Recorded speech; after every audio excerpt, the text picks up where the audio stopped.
تو بلال مسجد نبوی کا مؤذن بنا۔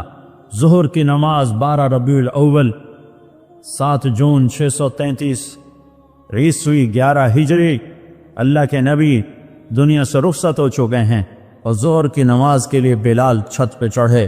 جب کہا اشہد ان محمد تو روتے روتے روتے آواز بند ہو گئی اور اذان پوری نہ کر سکے، اور تھوڑے مار کے رونے لگے۔ سارے مدینے والے رونے لگے تو آپ اتر گئے اور کہا میں آج کے بعد قسم کھاتا ہوں کہ آج کے بعد میں اذان نہ دوں۔ اور پھر اللہ کے نبی کے تدفین کے بعد ابو بکر صدیق سے اجازت لے کر جہاد میں ملک شام چلے گئے۔ 6 مہینے لوٹ کے نہیں آئے، 6 مہینے گزرے، 1 لاکھ صحابہ نکلے ہوئے تھے جہاد میں، 1 لاکھ، کسی کو خواب نہیں آیا، صرف بلال کو خواب آیا۔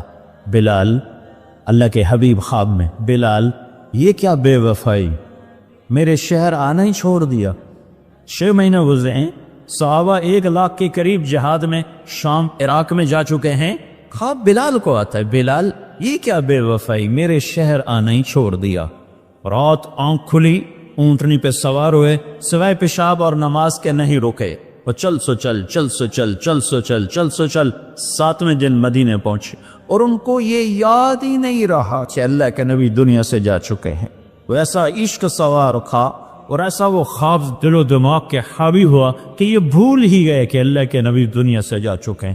مدینے میں داخل ہوتے ہی نعرے مارے، یا رسول اللہ میں آ گیا، یا رسول اللہ میں آ گیا۔ جب حجرہ مبارک پر پہنچے تو پھر یاد آیا، او ہو تو جدائیاں ہیں، جدائیاں ہیں۔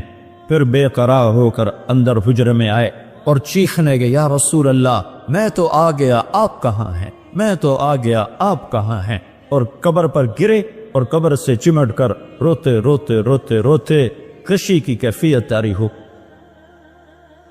نماز کا وقت آ گیا، مسجد ساری بھر گئی، سب کی تمنا کہ آج بلال اذان دے، اور کسی کو ہمت نہیں ہو رہی بلال سے بات کر۔ تو صحابہ نے حسن حسین کو استعمال کیا، امامین ہمامین،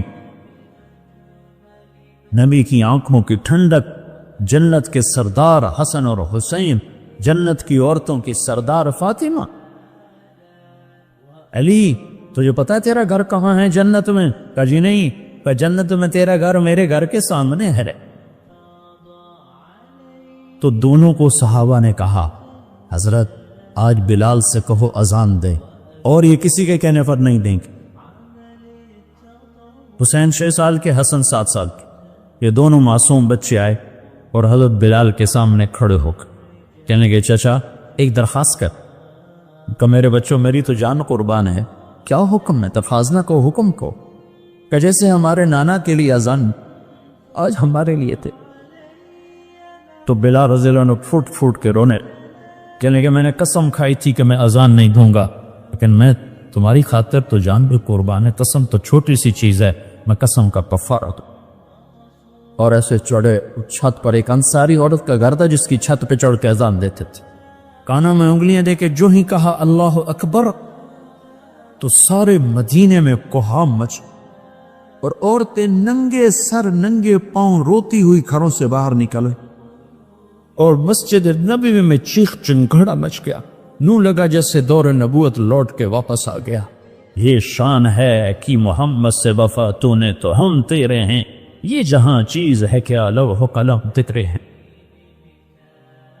پھر دوسرا واقعہ، جب بیت المقدس فتح ہوا اور حضرت عمر خود پہنچے، اور پہلی نماز مسجد اقصی میں ہونے لگی ہے، اور جمعے کا دن ہے، جمعے کے دن لشکر اسلام داخل ہوا، عمر رضی اللہ عنہ قائد ہیں، جمعے کی اذان ہونے لگی تو 36,000 کا لشکر تھا، تو سب نے آ کر منت کی بلال کی کہ اذان، انہیں مانے تو اب حضرت عمر نے کہا بلال، بلال یہ دیکھو آج اذان دیتے، تو بلال وہ صخرہ پہ سوار ہوئے، وہ جو گنبد سے نظر آتا ہے اس کے نیچے ایک چٹان ہے جہاں براق باندھا گیا تھا، تو اس پہ سوار ہوئے، اور جو نہیں کہا اللہ اکبر تو یہ 36,000 کا لشکر روتے روتے زمین پر گر گیا۔ یہ اللہ کے حبیب کی اطاعت کی عزت ہے۔ اپنی زندگی کو ڈھالو اللہ کے محبوب کے طریقوں میں، اللہ کے محبوب کے سانچوں میں۔ فلا وربک لا یؤمنون حتی یحکموک فیما شجر بینہم، قرآن کی سب سے خوبصورت قسم۔ اے میرے حبیب لاہور والوں کو بتا دے کہ مجھے تیرے رب کی قسم، سبحان اللہ، کیا قسم اللہ نے اٹھائی ہے۔ اے میرے حبیب یہ تیرے رب کی قسم، یہ عشق کی انتہا ہے، محبت کی انتہا ہے کہ اللہ تعالیٰ ہے خود ہی رب محمد ہے، لیکن قسم یوں اٹھا رہا ہے جس سے رب محمد کوئی اور ہے، قسم اٹھانے والا کوئی اور ہے، کہہ رہا مجھے تیرے رب کی قسم۔ میں اس کو اردو میں کبھی بھی بیان نہ کر پاؤں گا، اور دنیا کا کوئی بھی شخص اس کو اردو میں، انگریزی میں، ہندی میں، فارسی میں ڈھال سکتا۔ فلا ورا سبحان، اے میرے حبیب مجھے تیرے رب کی قسم، جو اپنائیت اور جو شہد ان جملوں ان لفظوں میں بھرا ہوا ہے، میں کہاں سے لے کر لاؤں ترجمہ اس کا؟ مجھے تیرے رب کی قسم۔ علامہ اقبال میڈیکل کالج کے نوجوان بچے وچیوں کو بتا دے کہ تیرے غلام بنے گے تو میں ان کا ہوں، ورنہ میں کسی کا نہیں تیرے سوا۔ تو اللہ کو اپناؤ، اللہ کو اپناؤ، غلامی مصطفیٰ کے ساتھ، غلامی رسول کے ساتھ، غلام محمد بن کے چلو، غلام رسول بن کے چلو، غلام نبی بن کے چلو، اللہ کے حبیب کے طریقوں میں ڈھل کے چلو، سیکھ کے چلو۔ یہ اللہ تک پہنچنے کا راستہ ہے۔ ڈاکٹر بنو، بادشاہ بنو، انجینئر بنو، جو مرضی بنو، لیکن غلام مصطفیٰ بن کے بنو، پھر اللہ تمہارا ہے، پھر اللہ تمہارا ہے۔ ساری کائنات اس نے اپنے حبیب کے قدموں پہ جھکا دی، اس کی ایک ایک ادا کو محفوظ کر دیا، اس کے ایک ایک طریقے کو محفوظ کر دیا۔ وہ دنیا اس سے بڑا محسن کوئی ہے تو دکھا تو، اس سے بڑا کوئی محسن ہے تو دکھا تو، اس سے بڑا کوئی عالی مقام ہے۔ مقام محمود انتظار میں ہے، کدھر ہے شفاعت کبریٰ انتظار میں ہے، کدھر ہے مقام وسیلہ انتظار میں ہے، کدھر ہے جنت کا جھنڈا کی چابی اس کے ہاتھ میں ہے، اللہ کا جھنڈا اس کے ہاتھ میں ہے، جنت کی چابی اس کے ہاتھ میں ہے، حوض کوثر موجیں مارتا ہوا اس کے انتظار میں ہے، جنت بن سنور کے اس کے انتظار میں ہے، اللہ کی رحمت کے در کھلنے کے لیے اس کی شفاعت کے انتظار میں ہیں، جنت کے دروازے کھلنے کے لیے اس کی شفاعت کے انتظار میں ہیں، جنت کا دروازہ کھلنے کے لیے اس کے قدم مبارک کے پڑنے کے انتظار میں ہے۔ وہ ساری کائنات میں ساری امت کے لیے رحمت بن کر، شفقت بن کر، شفیق بن کر، حریص بن کر، عزیز بن کر، رؤوف بن کر، رحیم بن کر آئے، محمد ہیں۔ اور وہ آج جیسے اللہ نے اپنے نام رکھے ایسے اپنے حبیب کے نام بھی رکھے۔ تو محمد، تو احمد، تو ماہی، تو حاشر، تو عاقب، تو فاتح، تو خاتم، تو ابو القاسم، تو طٰہٰ، تو یاسین، تو مجتبیٰ، تو مرتضیٰ، تو حامیم،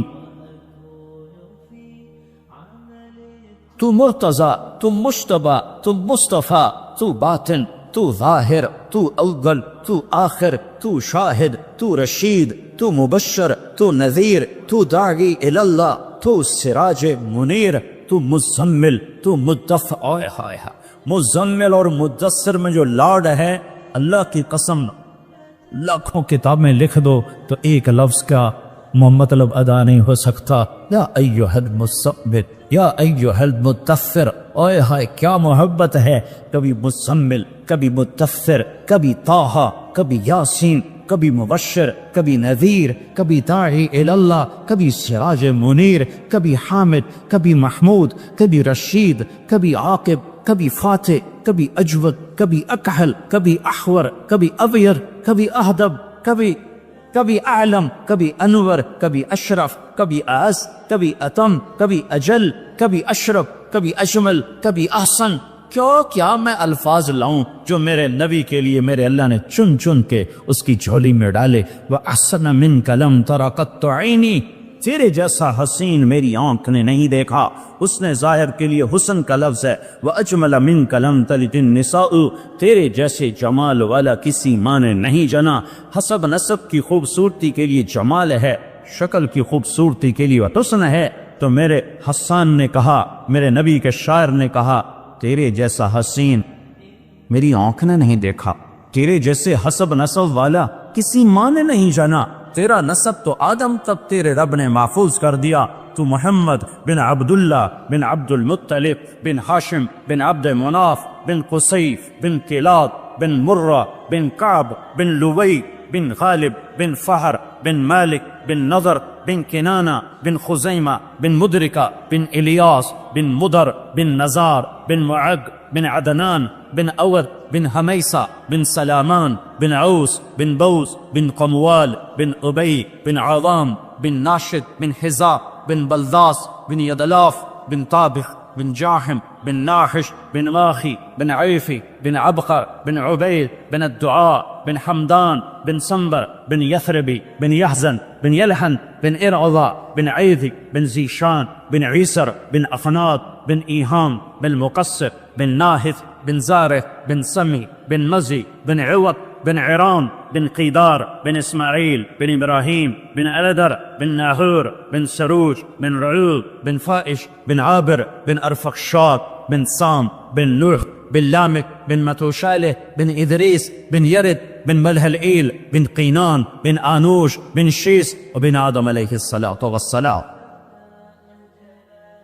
محمد رسول الله وأحسن منك لم تر قط عيني وأجمل منك لم تلد النساء خلقت مبرأ من كل عيب كأنك قد خلقت كما تشاء يا خير من دفنت في البقاء أعظمه فطاب من طيبهن القاع والأكن نفس الفداء لقبر أنت ساكنه فيه العفاف وفيه الجود والكرم أنت الشفيع الذي ترجع شفاعته على الصراط إذا ما زلت القدم وصاحباك لا أنساهما أبدا مني السلام عليكم ما جرى القلم نسیم جانب بطحا گزر کر احوال محمد را خبر کن و قرئی جان مشتاقم دراجا فداء روضہ خیر البشر کن. یہ ہے محمد مصطفیٰ صلی اللہ علیہ وسلم.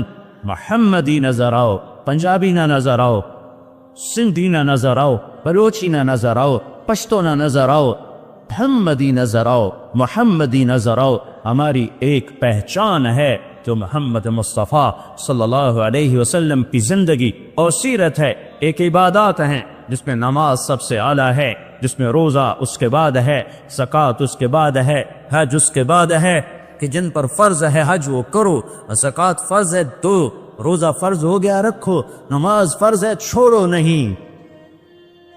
دوسری چیز اخلاق ہیں جس میں ماں باپ سر فہرست ہیں کہ اپنے ماں باپ کو دعا لے کر جنت والے بن جاؤ. بدبخت ہے جس نے ماں باپ کو پایا اور جنت نہ لے سکا. تو اللہ کو ساتھ لے لو، اللہ کو ساتھ لے لو، اللہ کو ساتھ لے لو. اور اللہ ساتھ ہوتا ہے جناب رسول اللہ صلی اللہ علیہ وسلم کی مبارک زندگی اور ترتیب پر یہ کرو گے تو اللہ تمہارا ساتھی ہے. یہ نہیں کریں گے تو دنیا کا کوئی سیاسی طبقہ ہمیں اس پٹی سے نہیں نکال سکتا، اس دلدل سے نہیں نکال سکتا. ہمارے حکمران کو حکمران تو ہے ہی نہیں، ان بیچاروں کے ہاتھ میں کچھ نہیں ہے. ہماری تقدیر کا مالک اللہ ہے، ہمارے بننے بگڑنے کا مالک اللہ ہے. وَلَوْ أَنَّ أَهْلَ الْقُرَىٰ آمَنُوا وَاتَّقَوْا لَفَتَحْنَا عَلَيْهِمْ بَرَكَاتٍ مِّنَ السَّمَاءِ وَالْأَرْضِ. تم میری مان جاؤ، میں زمین آسمان کی برتوں کے دروازے کھول دوں. میں حکمرانوں کو اس لیے دوش نہیں دیتا کہ حکمران، فوج، پولیس، افسر شاہی 15-20 لاکھ سے زیادہ نہیں ہیں. زیادہ چھلانگ مارو، یہ سارا مجمع 20 لاکھ کا ہوگا اور آبادی 15 کروڑ ہے. 20 لاکھ انتہائی بدترین ہوں اور باقی 15-14 کروڑ 60 لاکھ اگر نیک ہوں، رب ذوالجلال کی قسم یہاں دودھ اور شہد کی نہریں اللہ بہا دے. حکمران نہیں، طارق جمیل بگڑا ہوا ہے، تاجر بگڑا ہوا ہے، زمیندار بگڑا ہوا ہے، عورت بگڑی ہوئی ہے، مرد بگڑا ہوا ہے، جوان باغی ہے، بوڑھے باغی ہیں، غریب باغی ہیں، مالدار باغی ہیں. سارے ہم اس کشتی کے دبونے میں، صرف ناخدا ملہ کا ہاتھ نہیں ہے، مسافروں کے ہاتھ میں بھی بھرمے ہیں اور اپنی کشتی میں چھید کر رہے ہیں۔ 50-15 کروڑ میں 2-4 کروڑ بھی برے ہوں تو کچھ نہیں ہوتا، باقی اگر صحیح ہوں نہیں، ہم سب نافرمان ہو چکے ہیں۔ ہمیں اللہ کو منانے کی ضرورت ہے، اور اللہ کو منانا اتنا آسان ہے۔ میرا رب کہتا ہے میرے بندہ، میری بندی، چل گناہ کر لے حوصلے گناہ کے۔ کتنے کر؟ زمین بھر دے، اور کتنے کر؟ چاند تاروں کو بھر دے، اور کتنے کر؟ خلا کو بھر دے، اور کتنے کر؟ تہ بتہ چڑھ جا، اور کتنے کر؟ آسمان کی چھت کو اپنے گناہ لگا دے۔ مجھ سے کروڑوں اربوں سال کی عمر لے اور گناہ کے اسباب لے، اور کرتا کرتا کرتا تہ بتہ آسمان کی چھت کو لگا دے۔ پھر ایک دفعہ، صرف ایک دفعہ تم کہہ یا اللہ معاف کر دے، تو میں سارے ہی معاف کر دوں۔ میں منتیں نہیں کرواؤں گا، ماں منتیں کرواتی ہے، باپ منتیں کرواتا ہے، میں نہیں کروں۔ تو کہے گا یا اللہ معاف کر، میں کہوں گا جاؤ معاف کر دیا۔ تو میرے عزیزو، سب جوان بیٹھے ہو، آج توبہ کر کے اٹھو، تبلیغ میں وقت لگاؤ۔ تبلیغ اللہ رسول سے محبت کا بہت بڑا کام ہو رہا ہے۔ بڑے صدیوں کے بعد ایک کام ملا ہے جو فرقہ واریت سے پاک ہے، جو تعصب سے پاک ہے، جو طعن و تشنیع اور تنقید سے پاک ہے۔ اپنے رب سے صلح کرو، تبلیغ میں وقت لگاؤ، چاہے جب تمہیں چھٹیاں ہوں 4 مہینے لگاؤ، 40 دن لگاؤ، ہر مہینے 3 دن لگاؤ، لیکن ابھی یہ کئی ہزار نوجوان بیٹھے ہیں، سارے مرد عورت بچے بچیاں، آج توبہ کر کے اٹھو۔ یہ میرا سب سے مطالبہ ہے کہ آج تک اپنی مرضی کی گزاری، آج کے بعد اللہ کی مرضی کی گزاریں گے، تو نیت کرو کہ آج ہم نے توبہ کر کے اٹھنا ہے، ٹھیک ہے؟ نیت کرتے ہو؟ سارے کہو یا اللہ میری توبہ، پھر کہو یا اللہ میری توبہ، پھر کہو یا اللہ میری توبہ۔ اگر یہ توبہ آپ سامنے بچے بچیوں مرد عورتوں نے کر لی ہے تو آپ کو مبارک ہو، آپ کے سب گناہ معاف ہو چکے ہیں۔ آپ سب ایسے بیٹھے ہو جسے ابھی ماں نے جنم دیا ہو۔ یہ الٹے ہاتھ کی فائل ختم، غائب، زیرو، اور آسمان تک روشنیاں۔ اس مجلس کے فرشتے تمہیں دیکھ کر خوش ہو رہے، تمہارے لیے دعائیں کر رہے ہیں، یہ فضا، یہ ہوا تمہارے گوشے لے رہی ہے، یہ ٹینٹ تک تمہیں دیکھ کے خوش ہو رہا ہے کہ ان میں بھی اللہ نے جام رکھی ہے۔ اور اللہ آسمانوں پہ تم سب مرد عورتوں کے نام لے کر فلاں فلاں کی بیٹی، فلاں فلاں کا بیٹا، اس نے توبہ کی، میں نے معاف کیا، میں نے معاف کیا۔ توبہ پر معافی کے اعلان ہو رہے ہیں۔ جب کبھی دوبارہ ٹوٹ جائے تو پھر کر لینا، اللہ پھر معاف کر دے۔ تو نیت کرتے ہو نا سارے وہ نیت کرتے ہو نا؟ ہاں، اگر کسی سے لڑے ہو صلح کر لو، کسی کا حق مارا ہے حق دے دو، کسی پر زیادتی کی ہے معافی مانگ لو، کسی کا دبایا ہوا ہے تو سامنے ہاتھ چھوڑ دو، نمازوں میں غفلت ہے شروع کر دو، ماں باپ سے کھٹ بٹ ہے پاؤں میں پڑ جاؤ، میاں بیوی میں جھگڑا ہے صلح کر۔ عجب بات ہے جب میاں بیوی لڑ کے آپس میں صلح کریں ان کے پچھلے سارے گناہ معاف ہو جائے۔ اللہ کو یہ صلح اتنی پسند۔ تو سارے بھائی نیت کرتے ہو؟ ساری مستورات بھی مرد بھی نیت کرتے ہو نا؟ کیوں ہماری دعائیں اٹکی ہوئی ہیں کہ ہم باغی لوگ ہیں، ہم باغی مسلمان ہیں۔ شام پہ پہلا اٹیک ہوا، عمرو بن عاص رضی اللہ تعالیٰ عنہ، 8000 کا لشکر، ان کو روم کو خبر ہو گئی تھی تو انہوں نے 1 لاکھ کا لشکر بھیج دیا تھا۔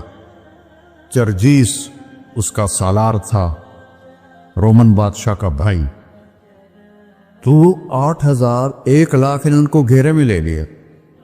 تو حضرت واصلہ رضی اللہ تعالیٰ عنہ اس جنگ میں شریک ہیں، وہ کہتے ہیں کہ ہمیں یقین ہو گیا آج ہماری قبریں یہاں بنیں۔ اور عرب کی عادت تھی جنگ میں شعر پڑھتے تھے ابھارنے کے لیے، لیکن حضرت واصلہ فرماتے ہیں اس دن ہمیں شعر بھول گئے، ہماری زبان پہ ایک لفظ تھا، یا رب محمد انصر امت محمد، اے رب محمد امت محمد کی مدد فرما۔ کہ یہ ہماری زبان پر تھا، تلوار ہاتھ سے چل رہی تھی، زبان اللہ کو پکار رہی تھی۔ حضرت عبداللہ بن عمر، حضرت عمر کے بیٹے بھی اس جنگ میں شریک ہیں، فرماتے ہیں جب سورج ڈھلا تو ہم بار بار آسمان کو دیکھ رہے تھے، میں نے جب اوپر نگاہ دوڑائی تو میں نے دیکھا انفرجت فی السماء فرجتن، آسمان کا دروازہ کھل گیا، وخرجت منہا خیول شہب، اور اس سے شہابی رنگ کے گھوڑے اور ان کے اوپر سوار، ان کے سروں پہ سفید پگڑیاں، اور سب سے آگے ایک سوار تھا جس کے ہاتھ میں لمبا نیزہ تھا، وہ وہاں سے پکار رہا تھا، ابشروا یا امت محمد، اے امت محمد تمہیں بشارت، قد اتاکم اللہ بالنصر، اللہ تمہاری مدد کو آ گیا، یا ابا سفیان جئتکم بکرامت الدنیا والآخرہ، ابو سفیان دنیا اور آخرت کی عزت چاہیے تو میرے پیچھے چلنا پڑے گا، اس کے علاوہ کوئی راستہ نہیں ہے، کوئی راستہ نہیں ہے، کوئی راستہ نہیں، ایک ہی طریقہ باقی ہے، ایک ہی راستہ باقی ہے، وہ ہے محمد الرسول اللہ، لا یؤمنون حتی یحکموک فیما شجر بینہم، اپنے ہر معاملے میں جب میرے نبی آپ کو فالو کریں گے تو میں ان کا بن جاؤں گا، یہ میرے بن جائیں گے، جب مانگیں گے میں دوں گا، یہ سوال کریں گے میں پورا کروں گا، یہ مدد مانگیں گے میں مدد کروں گا۔ کیوں ہماری دعائیں اٹکی ہوئی ہیں؟ کہ ہم باغی لوگ ہیں، ہم باغی مسلمان ہیں، ہم باغی مسلمان ہیں۔ شام پہ پہلا اٹیک ہوا، عمرو بن عاص رضی اللہ تعالیٰ عنہ، 8000 کا لشکر، ان کو روم کو خبر ہو گئی تھی تو انہوں نے 1,00,000 کا لشکر بھیج دیا تھا، جرجیس اس کا سالار تھا، رومن بادشاہ کا بھائی، تو 8000 1,00,000 نے ان کو گھیرے میں لے لیے۔ تو حضرت واصلہ رضی اللہ تعالیٰ عنہ اس جنگ میں شریک ہیں، وہ کہتے ہیں کہ ہمیں یقین ہو گیا آج ہماری قبریں یہاں بنے گی، اور عرب کی عادت تھی جنگ میں شعر پڑھتے تھے ابھارنے کے لیے، لیکن حضرت واصلہ فرماتے ہیں اس دن ہمیں شعر بھول گئے، ہماری زبان پہ ایک لفظ تھا، یا رب محمد انصر امت محمد، اے رب محمد امت محمد کی مدد فرما، کہ یہ ہماری زبان پر تھا، تلوار ہاتھ سے چل رہی تھی، زبان اللہ کو پکار رہی تھی۔ حضرت عبداللہ بن عمر، حضرت عمر کے بیٹے بھی اس جنگ میں شریک ہیں، فرماتے ہیں جب سورج ڈھلا تو ہم بار بار آسمان کو دیکھ رہے تھے، میں نے جب اوپر نگاہ دوڑائی تو میں نے دیکھا انفرجت فی السماء فرجتن، آسمان کا دروازہ کھل گیا، وخرجت منہا خیول شہب، اور اس سے شہابی رنگ کے گھوڑے اور ان کے اوپر سوار، ان کے سروں پہ سفید پگڑیاں، اور سب سے آگے ایک سوار تھا جس کے ہاتھ میں لمبا نیزہ تھا، وہ وہاں سے پکار رہا تھا، ابشروا یا امت محمد، اے امت محمد تمہیں بشارت، قد اتاکم اللہ بالنصر، اللہ تمہاری مدد کو آ گیا۔ فرماتے ہیں وہ ایسے آئے اور ہمارے اندر غائب ہو گئے، اور آدھے گھنٹے بعد 1,00,000 کا لشکر دوڑ رہا تھا 8000 کے سامنے۔ کبھی ہم بھی تم میں بھی چاہت تھی، کبھی ہم بھی تم میں بھی راحت تھی، کبھی ہم بھی تم بھی تھے آشنا، تمہیں یاد ہو کہ نہ یاد ہو۔ میرے نبی کی زندگی مکمل نمونہ ہے، مکمل، اس کو فالو کرنا ہے، پھر بلڈر بنو، ذمہ دار بنو، پھر ڈاکٹر بنو، پھر تاجر بنو، سائنسدان بنو، عورت ہے مرد ہے جو بھی ہے، کامیابی اس کے ماتھے کا جھومر بن جائے گا کہ وہاں ایک ہی سکہ چلتا ہے، وہ محمد رسول اللہ۔ تو بھائیو مجھے یہی مختصر بات کرنی تھی کہ اس دنیا کے پیچھے ان دو ہستیوں کو پیچھے نہ کرو، ان کو ناراض نہ کرو۔ یزید نے اہل بیت کا خون کیا، اور اتنا بڑا واقعہ ہے کربلا کہ دنیا کی تاریخ میں نہ پہلے کبھی ہوا نہ بعد میں کہ رسول کی نسل کے 18 نوجوان ذبح کر دیے جائیں۔ یزید 90 لاکھ مربع میل پہ حکومت، 90 لاکھ مربع میل، 42 سال کی عمر میں مر گیا۔ اس کا بیٹا معاویہ بن یزید رحمت اللہ علیہ 22 سال کی عمر میں تخت پر بیٹھا۔ باپ نے 3 بر اعظم میں حکومت پھیلائی ہوئی ہے، دادا نے پھیلائی تھی، باپ نے اس کو بڑھایا۔ یزید کے زمانے میں بھی فتوحات ہوئی، اب یہ 3 بر اعظم پر اس نوجوان کی حکومت ہے. یہ بلڈر نہیں ہے، یہ بادشاہ آج کل کے صدر وزیر نہیں ہیں، 2 ٹکے کی ان کی قیمت کوئی نہیں ہے. مطلق بادشاہ ہے.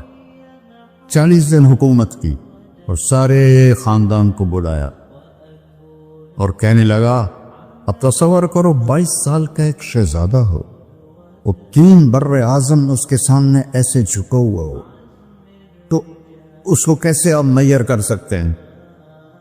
جبکہ کاغذ کے نوٹ نہیں تھے، سونا تھا، چاندی تھی، ہیرے تھے، اصل دولت تھی. یہ کاغذ کوئی دولت ہے؟ یہ تو یہودیوں نے آپ کو بیوقوف بنایا ہوا ہے. انہیں سب کو اکٹھا کیا. اس نے ایک چھوٹا سا خطبہ دیا کہ کانا ابی جبارن، میرا باپ ظالم تھا، اس نے اہل بیت کا خون کیا، اور جس تخت کے نیچے اہل بیت کا خون ہو میں اس پہ لعنت بیچتا ہوں. یہ ہے تمہاری سلطنت، جس کو چاہو دے دو، میں بری ہوں. 3 بر اعظم کی حکومت اللہ رسول پہ قربان کر کے گھر بیٹھ گیا. اور آج اس کو کس عزت کے ساتھ میں سنا رہا ہوں. اس کے باپ کو بولتے ہوئے میرا لہجہ کیسا تھا، اور اس کے بیٹے کو بولتے ہوئے میرا لہجہ کیسا ہے. 3 بر اعظم کی سلطنت چھوڑ دی کہ اس کے نیچے اہل بیت کا خون ہے، مجھے نہیں چاہیے. تو اللہ اور اس کے رسول کو راضی کرنے کے لیے بڑے سے بڑا سودا بھی سستا ہے، بڑے سے بڑا سودا بھی سستا ہے. ایک صحابی آئے، یا رسول اللہ، میرے پڑوسی ہے، اس کی کھجور ایسے میرے گھر میں آتی ہے، اس پر جب پھل پکتا ہے تو وہ گرتا ہے، میرے چھوٹے چھوٹے بچے اٹھا کے کھانے لگتے ہیں، ادھر سے بھاگ کے آتا ان کے منہ سے نکال لیتا ہے. اس کی تو محنت کریں کہ اتنے سخت منافق تھا، اس کی اتنی سختی نہ کرے. تو آپ نے اسے بلایا، کہا بھائی ایک سودا کرتے ہو؟ کہا جی. یہ کھجور مجھے دے دو اور میں جنت میں کھجور دنوں لے کے دیتا ہوں. کہنے لگا یا رسول اللہ، کوئی اور آپ فرماتے تو میں ضرور حاضر کر دیتا، یہ کھجور تو مجھے میرے بچوں کو بہت پسند ہے، میں تو معافی چاہتا ہوں. وہ تھا ہی منافق، تو اس نے معافی مانگنی تھی. وہاں ایک صحابی بیٹھے تھے ابو الدحداح. جب وہ چلا گیا تو کہنے لگے یا رسول اللہ، اگر میں آپ کو یہ کھجور لے کے دے دوں تو مجھے جنت میں کھجور لے کر دیں گے؟ کہنے لگے ہاں، سودا پکا ہے. تو وہ گیا اس کے پیچھے، کہنے لگا بھائی کھجور بیچو گے؟ کہا نہیں. کہا بھائی بیچ دو. ارے جا میں نے رسول اللہ کو نہیں بیچی، تجھے کیسے بیچوں گا؟ انہوں نے کہا منہ مانگی قیمت لے لے. منہ سے بول کیا لینا چاہتا. ابو الدحداح کا باغ تھا تیار، 600 کھجوریں. میں ذمہ دار ہوں، مجھے پتا ہے کہ 600 کھجوروں کی کتنی قیمت ہوتی ہے. جی جیسے آپ بلڈنگ کو جانتے ہیں، میں نہیں جانتا، آپ ذمہ داروں کو نہیں جانتے، میں جانتا ہوں. 600 کھجوروں کا باغ. تو اس نے اس کو لاجواب کرنے کے لیے کہا اپنا باغ دے دے، کھجور لے لے. اب یہ کہتا ہے پھر وہ تو نہیں. اب لوگ تاجر بیٹھے ہیں، اس کے بول کی طاقت دیکھو. اس سے کہہ رہا ہے اب معاہدے سے پھرو گے تو نہیں. انہوں نے کہا میں پاگل ہوں جو پھروں، میں نے 600 کھجوروں کا باغ لگ گیا. پھر انہوں نے کہا چل ڈن، 600 کھجوروں کا باغ تیرا اور یہ کھجور میری. اور وہاں سے سیدھا گیا اپنے باغ میں. کھجوروں کا زمانہ تھا تو مدینے والے کھجوروں کے پھل کے زمانے میں باغ میں شفٹ ہو جاتے تھے. چھوٹے چھوٹے بنائے ہوتے تھے کمرے، وہاں بچے وہ سب رہتے تھے، کھجوروں کی پہرہ داری بھی اور توڑنا بھی. تو وہ ہائے قربان جاؤں نبی کے صحابہ پر، وہ باغ میں اندر نہیں گئے، باہر کھڑے ہو کہ کہیں نیت نہ بدل جائے. اتنا بڑا باغ دیتے ہوئے باہر سے پکارا ام الدحداح بیگم، کہ جی کہ باہر آ جاؤ، بچوں کو بھی لے کے آ جاؤ. کیا ہوا؟ کہا میں نے باغ بیچ دیا. انہوں نے کہا کتنے میں؟ کہ جنت میں کھجور مل گئی. وہ کہنے لگی ربح البیع ربح البیع ربح البیع. واہ ابو الدحداح، کیا سودا کیا تم، کیا سودا کیا تو. ارے کہ عورتیں زیادہ شور میں جاتی، مروا دیتا ہے بچے کے تو کھاسیں تمہیں کے تو کھاساں. ربح البیع. اس کے بعد بھاگا ہوا آیا اللہ کے نبی کے پاس، یا رسول اللہ میں نے کھجور خرید، آپ اس انصاری کو دے دے. تو آپ نے پوچھا کتنے میں خریدی؟ کا سارا باغ دے دیا ہے، کھجور لے لی۔ اور نے کہا پہلا سودا کینسل، کم من عذق رداح ودار فیاح لابد حداح۔ اب تیرے لیے میں دیکھ رہا ہوں تیرے رب نے جنت میں کھجوروں کے باغ لگا دیے ہیں، اور تیرے کوٹھے کی جگہ کھجوروں میں محل بنا دیے ہیں سونے چاندی کے۔ جنت میں تو مٹی نام کی شے کوئی نہیں، لوہے نام کی شے کوئی نہیں، ایک ہر گھر ایک اینٹ سونے کی، ایک چاندی کی، ایک زمرد کی، ایک یاقوت کی، مشک کا گارا اور زعفران کی گھاس، اور اس کا لنٹر اللہ کا عرش ہے۔ تو سودے کر گئے، اب سب کچھ کرو، اللہ رسول کو پیچھے نہ چھوڑا، کیونکہ ہمیشہ تو زندہ نہیں رہنا، چلے جانا ہے۔ دنیا میں سب سے بڑا محل بنایا تھا کسریٰ نے، نوشیروان کے پوتے خسرو پرویز نے، جس نے ہمارے نبی کا خط پھاڑا تھا۔ 40,000 پلرز پر وہ گھر تھا۔ آپ لوگ بلڈروں اسکوائر فٹ لگاؤ، 40,000 ستونوں پر وہ گھر کھڑا تھا، اور وہ اس کے اوپر سارا سونا ہیرے جواہر 40,000 پلر پر تھے، اور اس کے 500 بڑے بڑے گنبد تھے، اور سب سے بڑے گنبد میں 1,000 سونے کے فانوس تھے، اور اس میں ایک رات میں 9 من تیل جل جاتا تھا، صرف ایک رات کے لیے اس کو، اور 3,000 باندیاں تھیں، 6,000 نوکر تھے صفائی کے لیے، 12,000 سپاہی تھے اس کی حفاظت کے لیے۔ لیکن وہ چند سال بھی نہ رہ سکا کہ پلٹا کھایا حالات نے، اور رومن امپائر کیسر نے آ کر اسے شکست دی نینوا میں۔ ہمارے نبی کے خط پھاڑنے کے بعد آپ نے فرمایا تھا کسریٰ نے اپنا ملک پھاڑ دیا، تو وہ آیا، وہ شکست کھائی کسریٰ نے اور بھاگ گیا، اس نے سارے محل کو آگ لگایا، مٹی کا ڈھیر بنایا۔ اور مسلمانوں میں سب سے بڑا محل بنایا اندلس کے بادشاہ عبد الرحمن نے الثالث نے، 4,316 پلر پر تھا وہ گھر، اور پورے یورپ میں اس کی دھاک تھی، ہر طرف سے ہیرے آ رہے ہیں، موتی آ رہے ہیں، جواہر آ رہے ہیں، پورے پلر، پوری چھت سونے سے بنی تھی، اور پورے پلروں پر ہیرے جواہرات تھے، اور باہر ایک بڑا تالاب تھا، کس کا؟ پارے کا، پانی کا نہیں، پارے کا۔ اس میں کیا کرشمہ تھا، اس کو اس اینگل سے انجینئرز نے بنایا تھا کہ سورج کی شعائیں جب پارے پر پڑتی تھیں تو پارا تو ہلتا ہے، کھڑا نہیں رہتا، تو شعائیں ایسے ایسے ڈانس کرتے کرتے کرتے محل پہ پڑتی تھیں، تو لگتا تھا پورا محل رقص کر رہا ہے۔ اب میں وہاں گیا تو ایک کوٹھے کے سوا وہاں کچھ بھی نہیں تھا، وہ بھی کوٹھے کی چھت نیچے گری ہوئی تھی۔ تو آپ لوگوں کو دیکھو، ہمارے نبی پہ قربان جائے، انہوں نے ہمیں کیسی پیاری زندگی دی۔ وضو سے پہلے ایک دعا سکھائی ہمارے نبی نے، ہم 5 دفعہ تو کم از کم کرتے ہیں وضو، کہ اللہم اغفر لی ذنبی ووسع لی فی داری وبارک لی فی رزقی۔ دنیا بھی جوڑ دی، آخرت بھی، یار میرے کو معاف فرما، مجھے بڑا گھر دے، مجھے کھلا گھر دے، مجھے کھلا گھر دے، اور میرے رزق میں برکت دے۔ کھلا گھر اللہ کی نعمت ہے، آپ لوگوں کو میسر کر رہے ہیں سہولتیں، آپ کو اجر ملے گا اگر اس میں جھوٹ نہ ہو، سود نہ ہو، کھوٹ نہ ہو، ہیرا پھیری نہ ہو، وعدہ خلافی نہ ہو، تو یہی آپ کی جنت کا راستہ ہے۔ تو اللہ رسول سے صلح کر لو بھائیو، بس میری اتنی گزارش۔ اور آخر میں ایک حدیث سناتا ہوں، 10 لاکھ حدیثیں ہیں میرے نبی کی، ایک سناتا ہوں، ساری کور ہو جائیں گی۔ ایک تو ہے فرض، نماز نہیں چھوڑنا، روزہ نہیں چھوڑنا، زکوٰۃ نہیں چھوڑنا، حج فرض ہے نہیں چھوڑنا۔ اس کے بعد میرے نبی نے کہا 4 چیزیں مجھ سے لے لو، 5 میں نہیں کہیں، کہ 4 باتیں مجھ سے لے لو، صرف 4 باتیں مجھ سے لے لو، دنیا بھی تمہاری ہے، آخرت بھی تمہاری۔ سبحان اللہ۔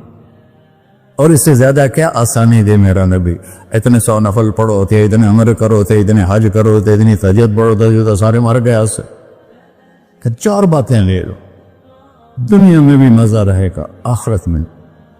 پہلی بات کیا ہے؟ صدق و حدیث، ہر معاملے میں سچ بولنا، جھوٹ نہ بول۔ ایک صحابی نے پوچھا یا رسول اللہ، مسلمان بزدل ہو سکتا ہے؟ آپ نے کہا کنجوس ہو سکتا ہے؟ آپ نے کہا جھوٹ بول سکتا ہے؟ کہ نہیں، جھوٹ نہیں بول سکتا، سچ بول۔